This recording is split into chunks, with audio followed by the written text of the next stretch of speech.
오늘 우리 함께 읽고 은혜 나눌 말씀은 신약성경 마가복음 16장입니다. 마가복음 16장 9절에서 16절입니다.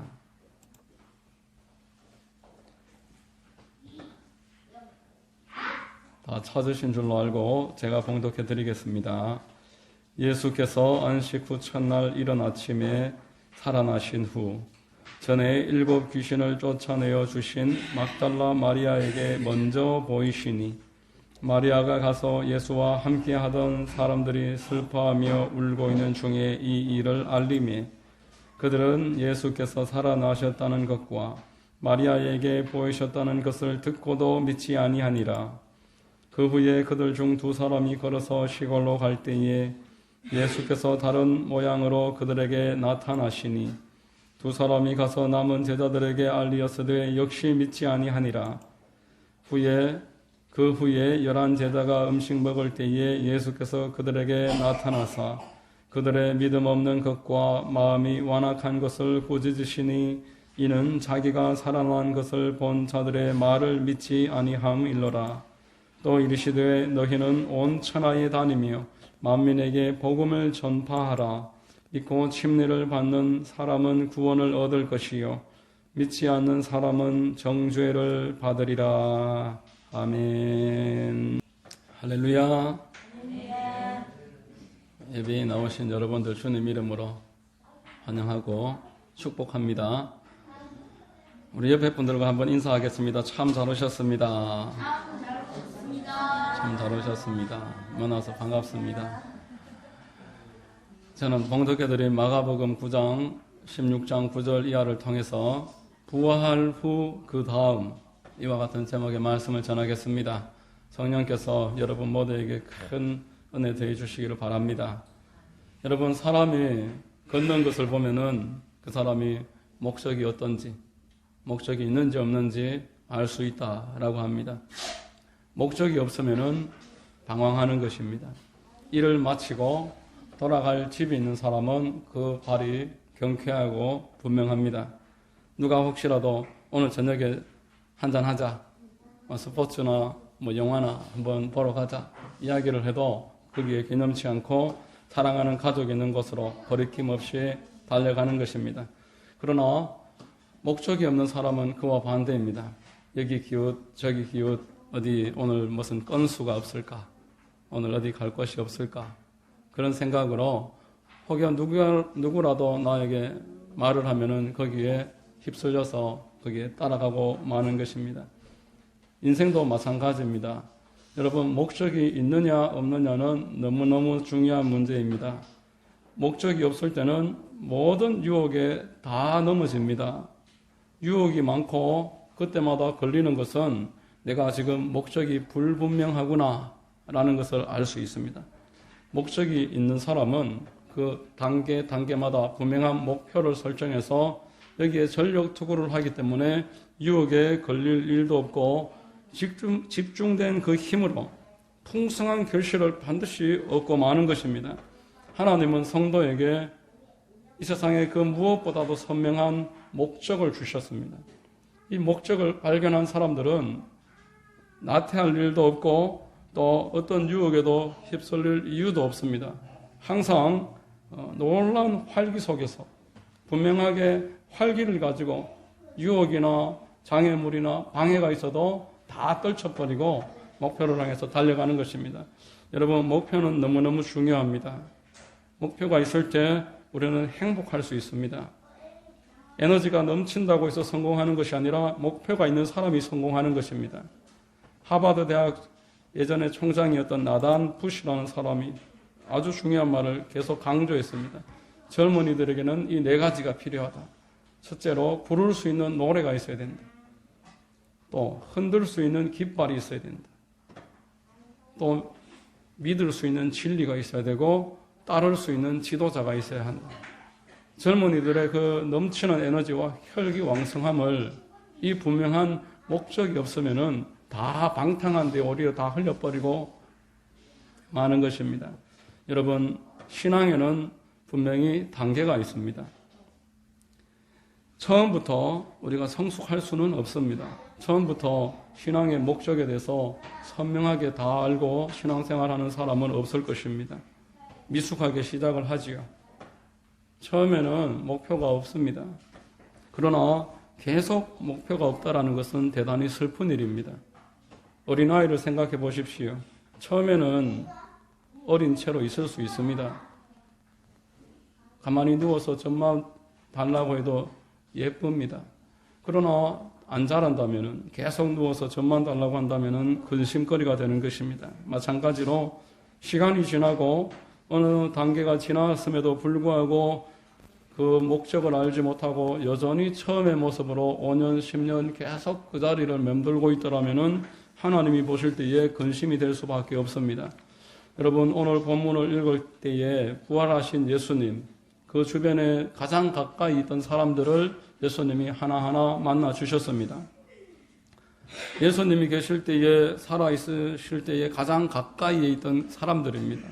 그런데 참 놀랍게도 이들은 예수님에 대해서 너무나 모르고 있습니다. 예수님이 말씀하셨던 것을 기억도 하지 못하고 있습니다. 이제 그들은 다음 단계로 넘어가야만 하는 것입니다. 부활을 기준으로 해서 정에 속한 신앙과 사랑에 속한 신앙, 이 부활을 기준점으로 갈라집니다. 첫 번째로 우리는 정에 속한 신앙의 단계를 누구나 거칩니다. 예수님이 십자가에서 죽으시고 부활 승천하셔서 나를 구원하신다라는 이 분명한 진리를 알고 시작하는 것이 아니라 처음에는 정에 속한 신앙의 단계에서 시작합니다. 인간적인 끌림으로 시작합니다. 나에게 어떠한 이익이 있었고 나의 마음에 무언가 드는 부분이 있었습니다. 분명한 목적은 없지만 개인적으로 은혜를 받았기 때문에 그래서 신앙생활을 출발합니다. 큰 병에 걸렸던 사람이 주변의 권유로서 부흥회나 기도원에 한번 참여해봐라 이야기를 듣고 참여했다가 하나님이 큰 은혜를 베풀어 주셔서 병에서 노인받는 그런 경우들이 간혹 있습니다. 서울의 가나안 교회의 김도준, 성함 제가 정확하게 기억하지 못하는데 이 목사님이 알코올 중독에 공사판에서 떨어져서 걷지를 못하는 몸으로 주변의 교회에서 도와줘서 얼세를 내고 그렇게 지내고 있었다가 그 교회 목사님이 예배에 참석하라고 했는데 예배에 참석을 했더니만 그날따라 제일 뒤에 앉아서 듣지도 않고 있었는데 목사님이 호통을 치는 겁니다. 설교 중에 제일 뒤에 앉아있는 사람 고개 드시오, 두 손을 드시오. 기도할 때도 쳐다도 보지 않고 눈도 감지 않고 그렇게 멀뚱멀뚱하고 있는 그 분에게 목사님이 분명하게 그렇게 이야기를 했더니만 이 분이 얼떨결에 고개를 들고 손을 들다가 강대상에서 불이 나와서 자기에게 확 덮더랍니다. 그러더니만 그 길로부터 알코올 중독을 끊어버리고 허리 아픈 것도 다 고치고 그렇게 해서 본인의 그 어려운 삶을 바탕으로 다른 사람을 섬기는 길을 걷기 시작해서 결국 목사가 되기까지 쓰임을 받았다. 이렇게 간증하는 것을 들어봤습니다.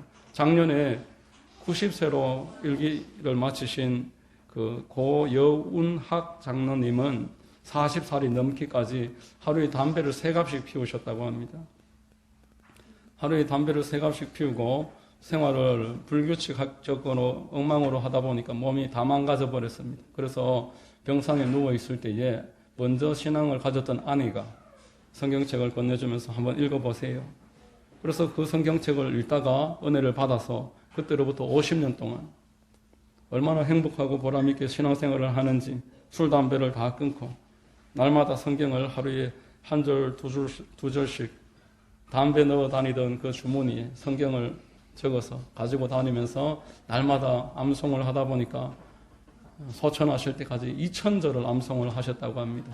2000절을 암송을 하고 이제 거기에서 받은 은혜가 너무 커서 그 주변의 사람들한테 그것을 전하다 보니까 수만 명의 엄마들에게 성경 암송에 대해서 가르치는 그런 일도 하게 되고 출판사도 세워서 기독교 출판을 아주 선도적으로 잘 이끄시고 그렇게 작년에 90세의 일기로 소천을 하셨습니다.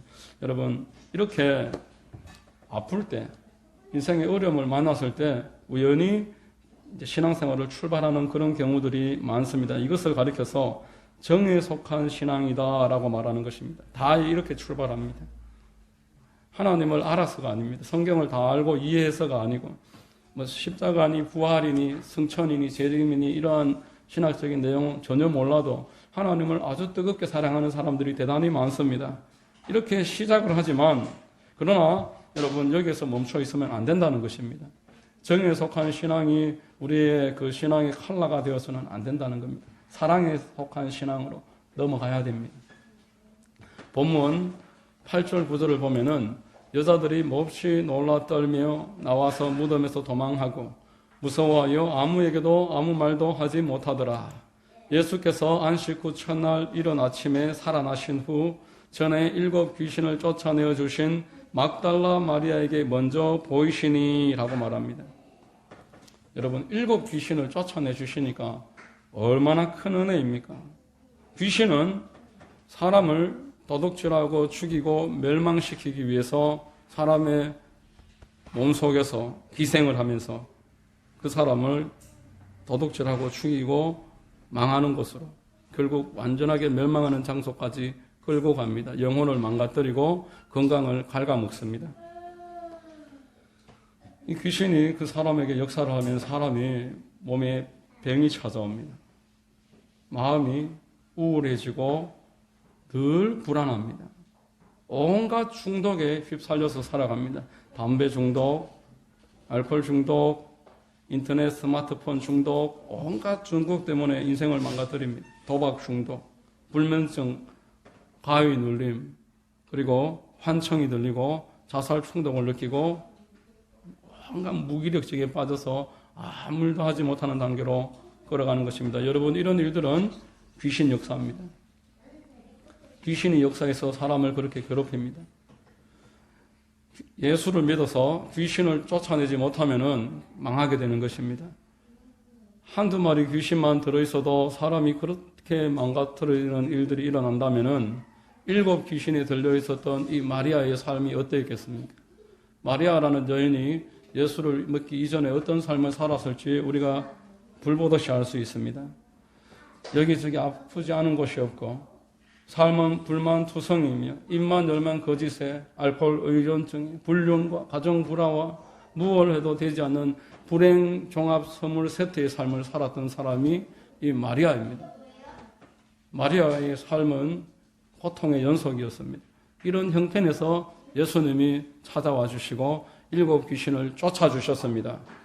7 귀신이 쫓겨나다니 그전에는 자기 의지로도 할 수 없었던 그러한 삶에서 행복되고 주님의 영광을 나타내는 삶으로 인도함을 받을 수 있는 그 기회를 얻었던 것입니다.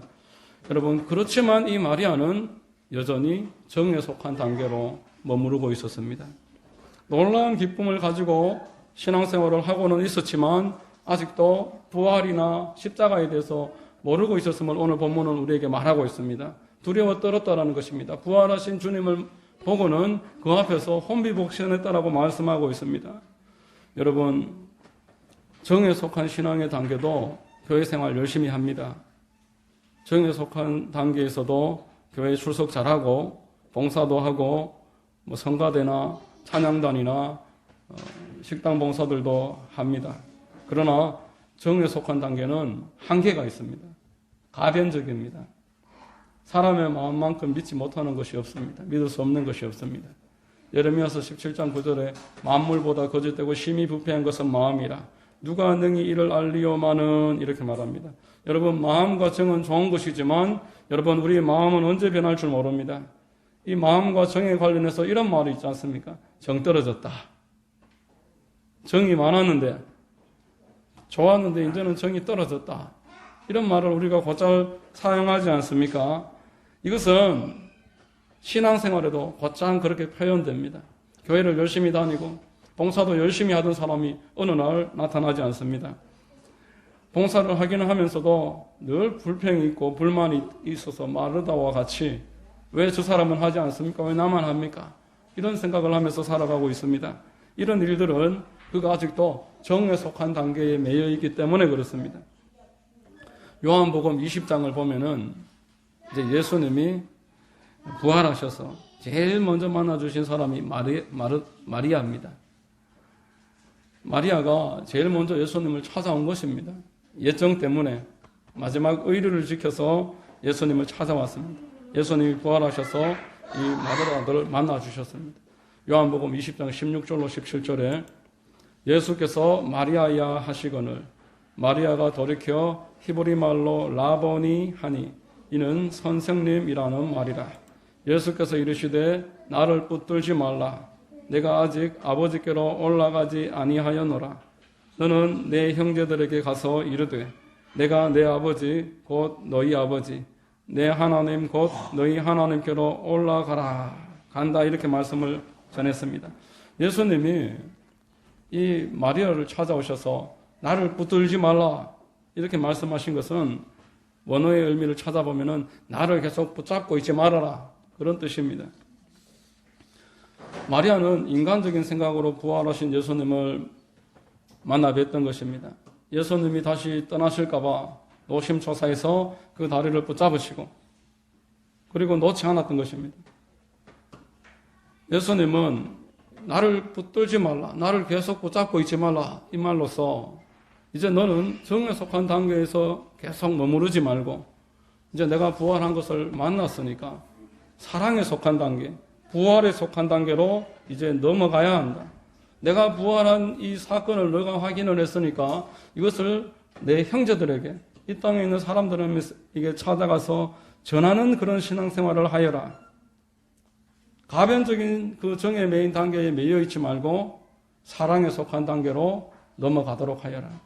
말씀을 하셨던 것입니다. 여러분, 성경에서 말하는 사랑은 어떤 도덕이 아닙니다. 박애주의가 아닙니다. 사람을 도와주는 그 단계에서 거치는 그런 사랑이 아닙니다. 아가페 사랑입니다. 나를 위해서 죽으시고 부활하신 이 하나님의 그 복음이 사랑입니다. 이 사랑에 속한 단계를 살아라. 이 둘째 단계인 부활 단계, 사랑에 속한 단계는 변하지 않는다는 속성이 있습니다. 고린도전서 13장 13절에 그런즉 믿음, 소망, 사랑 이 세 가지는 항상 있을 것인데 그 중에 제일은 사랑이라 라고 말했습니다. 처음에는 인간적인 단계로 교회를 그저 다녔지만 부활하신 주님을 만나고 이제 복음을 바탕으로 한 그런 단계로 사랑을 가지고서 하나님을 섬기는 단계로 나아가라 라고 말씀하는 겁니다. 이리저리 상황에 따라서 흔들리지 말고 굳건한 그 믿음을 가지고서 신앙생활을 하여라 말하는 것입니다. 영원히 죽을 수밖에 없는 나를 위해서 이 땅에 찾아오신 예수 그리스도, 나를 위해서 십자가에 못 박혀서 죽으시고 모든 죄를 대속하신 다음에 부활하신 하나님의 아들 예수 그리스도, 이 하나님의 말씀에 대해서 깨닫고 예수님의 그 부활에 대해서 확실하게 깨닫고 나면은 하나님에 대한 사랑으로 우리가 감격하지 않을 수가 없습니다. 그분만 생각하면은 눈물이 나고 또 없던 힘이 생기고 소망이 분명해지는 것입니다. 세상에 불신의 이야기를 사람들이 말을 할 때에도, 나에게 어떤 사람들이 부정적인 말을 할 때에도 우리는 부활하신 주님을 만났으므로 그 누구의 말도 나에게는 어떤 영향도 끼치지 못하게 되는 것입니다. 이것이 바로 정에 속한 단계에 있다가 사랑에 속한 단계로 넘어간 사람의 특징입니다. 여러분, 정에 속한 단계는 내가 중심입니다. 나를 위해서 교회를 다니고 나를 위해서 사람들과의 관계를 맺습니다. 그래서 감정이 깨지면은 기분이 나쁘고 내가 원하는 대로 되지 않으면은 신앙생활도 포기해버립니다. 세상의 인간관계가 그렇지 않습니까? 나에게 이익이 있을 때, 도움이 될 때는 계속적으로 관계를 유지하다가 더 이상 그런 관계가 아니다 하면은 깔끔하게 떠나버리고 사람에게 그렇게 냉정하게 얼굴을 바꾸는 것이 이 세상에 살아가는 사람들의 모습입니다. 그러나 이 사랑에 속한 단계는 결코 그렇지 않습니다. 내가 중심이 아니라 하나님이 중심입니다. 사람과 사람 사이에 그 부모 자식을 비유로 할 수 있습니다. 나에게 유익이 되지 않고 내가 원하는 대로 되지 않더라도 쉽게 끊어질 수 없는 관계, 사랑의 단계입니다. 이제 그 부활한 제자들 부활한 예수님이 만난 그 제자들은 예수님의 그 부활의 소식을 가지고 세상을 변화시켜야 되는 그러한 역할이 해야 합니다. 앞으로도 계속 정에 속한 단계로서 변덕을 부린다라면은 사명을 어떻게 감당하겠습니까? 하다가 말다가, 교회도 다니다가 말다가, 이 교회 갔다가 저 교회 갔다가, 그렇게 하면은 어떻게 하나님의 사역을 감당하겠습니까?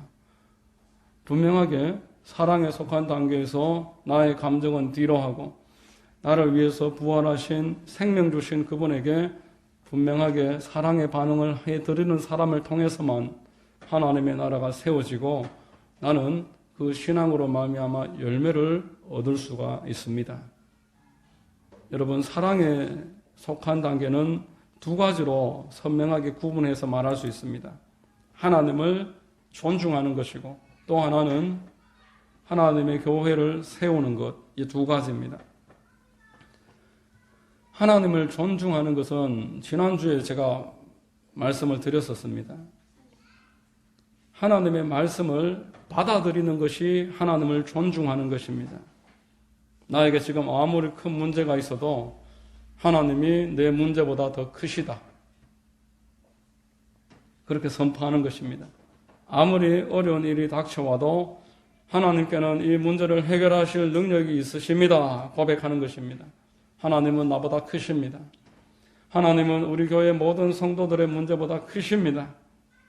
하나님은 나의 이 상황 가운데 해결해 주실 수 있을 만한 방법이 있으십니다. 이 말은 제가 이 교회를 개척을 하면서 지금 6년까지 어려운 일을 만날 때마다 늘 반복해왔던 말입니다. 하나님은 이 문제보다 크십니다. 하나님은 나보다 크십니다. 하나님은 이 문제에 대한 해결책이 있으십니다. 이렇게 말을 하면은 아주 놀라운 일이 벌어집니다.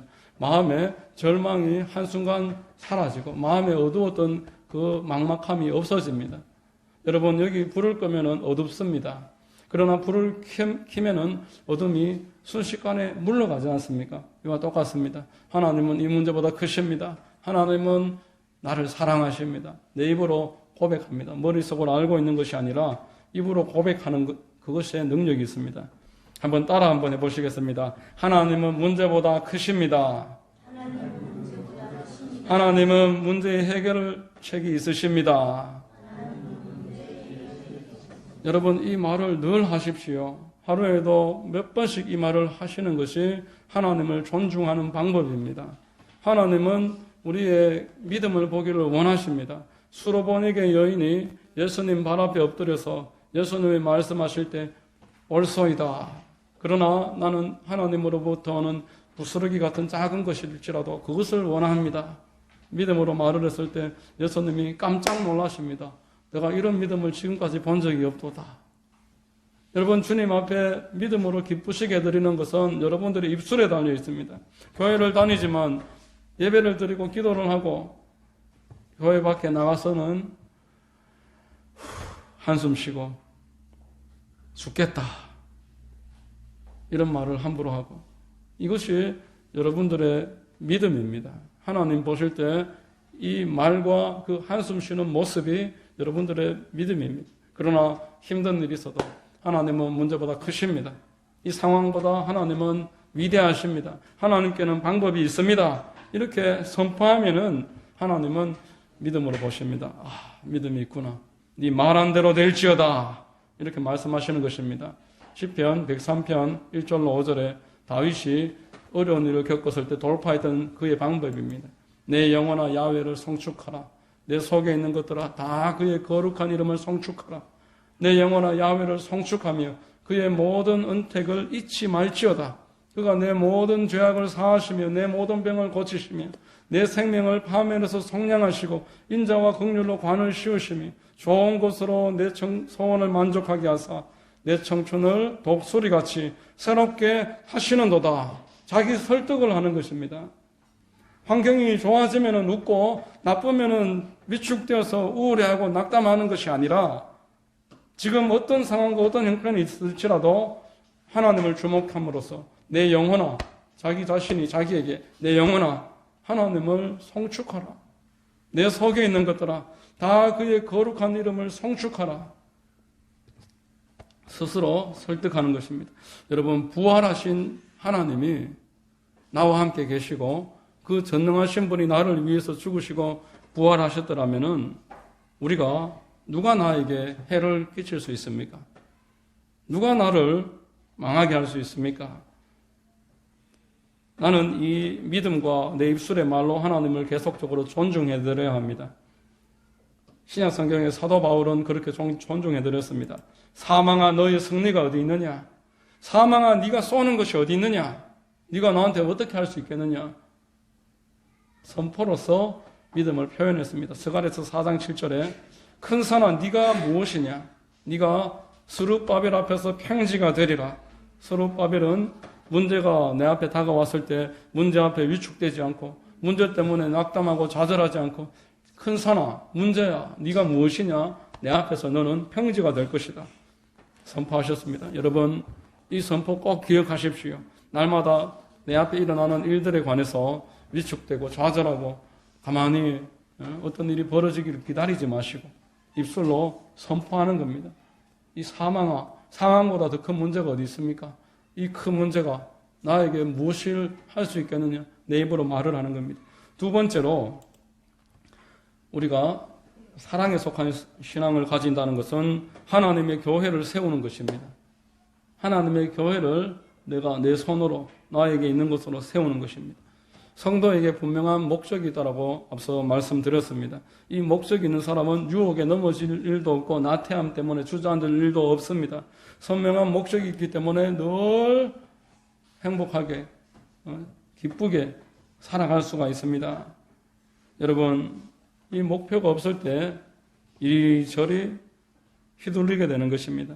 너무 바쁘다 보니까 세상에서 하는 온갖 요구에 다 수용하려고 하다 보니까 예배도 드릴 수 없고 기도도 할 수 없고 하나님이 주신 목적대로 살아갈 수가 없게 됩니다. 그러나 이제 여러분 부활을 우리는 경험했습니다. 나를 위해서 죽으신 분이 살아나셨습니다. 이제 그 사랑을 기반으로 신앙생활을 할 수 있는 위치에 올라왔습니다. 우리는 부활이라는 든든한 기반을 이제 가지고 있습니다. 왜 여러분들에게 이 부활이라는 기반을 주셨습니까? 여러분들을 통해서 교회를 세우기 위해서입니다. 요한복음 21장에 디베라 바닷가에서 예수님이 제자들을 찾아가십니다. 밤새 물고기 한 마리 잡지 못하고 있는 제자들에게 예수님이 오른편에 다시 그물을 던져봐라. 그랬더니만 그물이 찢어질 만큼 물고기가 가득 잡혔다라고 성경에 말합니다. 베드로는 본인을 처음 불렀을 때에 예수님이 기억이 나서 옷을 입은 채로 물속으로 뛰어들어서 주님께로 달려갑니다. 주님 앞에 베드로가 이렇게 찾아왔지만 뭐라고 할 말이 없습니다. 예수님 모른다고 부인한 처지에 뭐 환영을 하겠습니까? 어떠하겠습니까? 입은 유구무원으로 아무 말 못하고 가만히 그냥 옆에서 서 있는데 예수님이 베드로에게 묻습니다. 베드로야, 너 나 사랑하느냐? 3번을 그렇게 묻습니다. 너 나 사랑하느냐? 베드로가 3번 대답합니다. 주여, 내가 주를 사랑하는 줄 주께서 아십니다.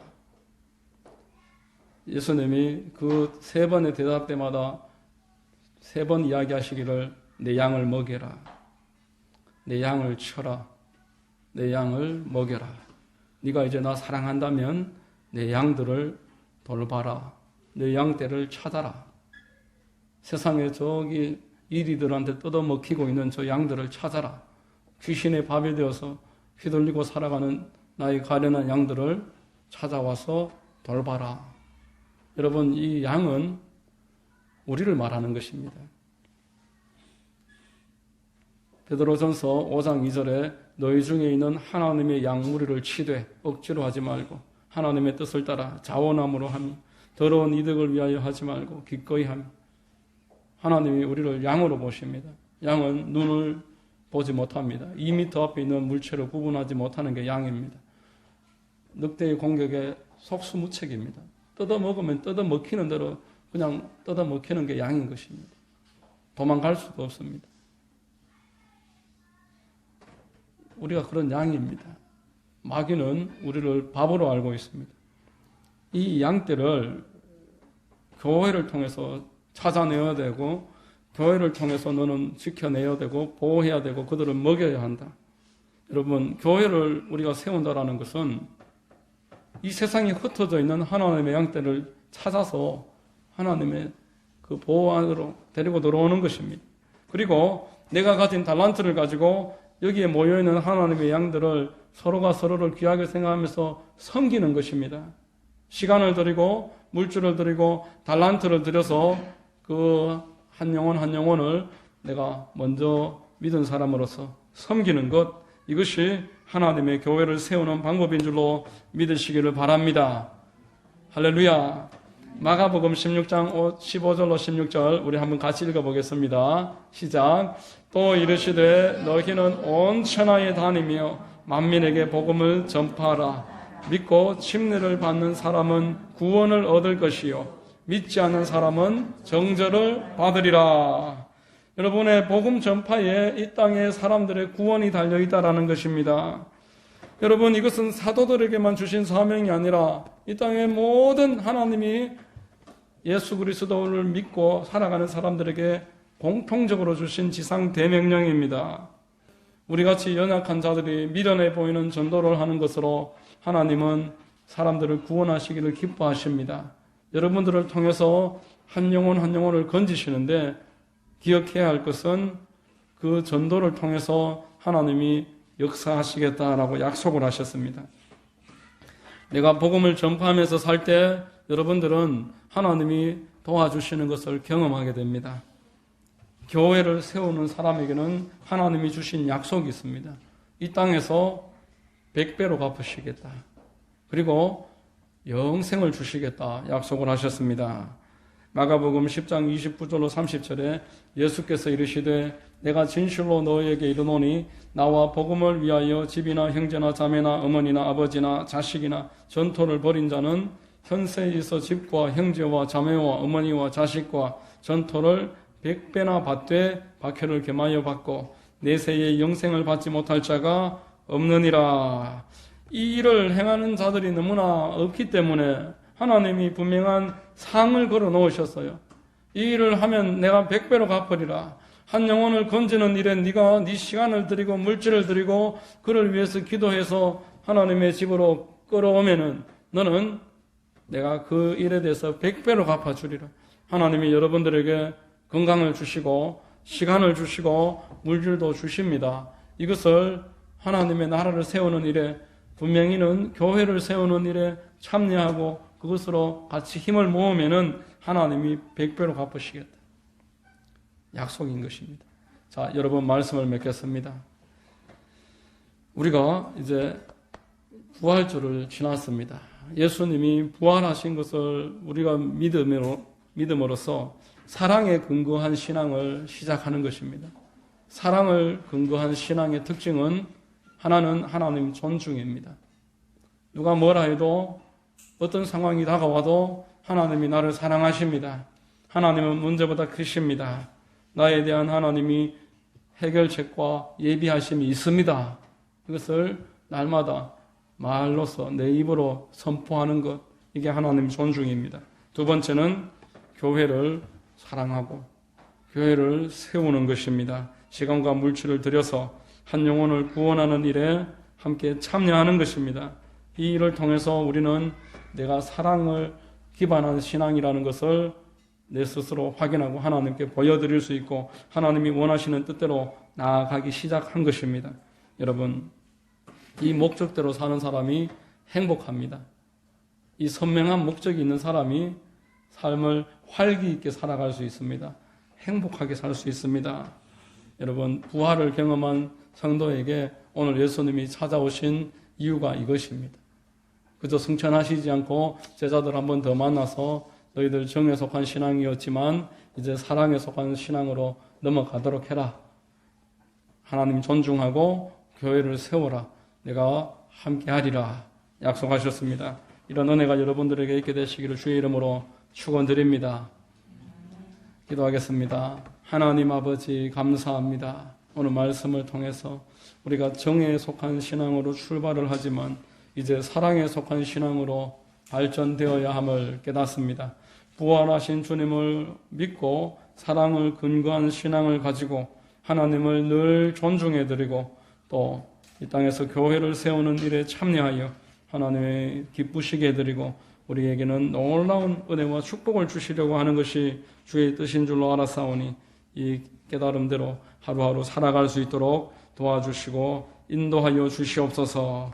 예수님의 이름으로 기도하옵나이다. 아멘.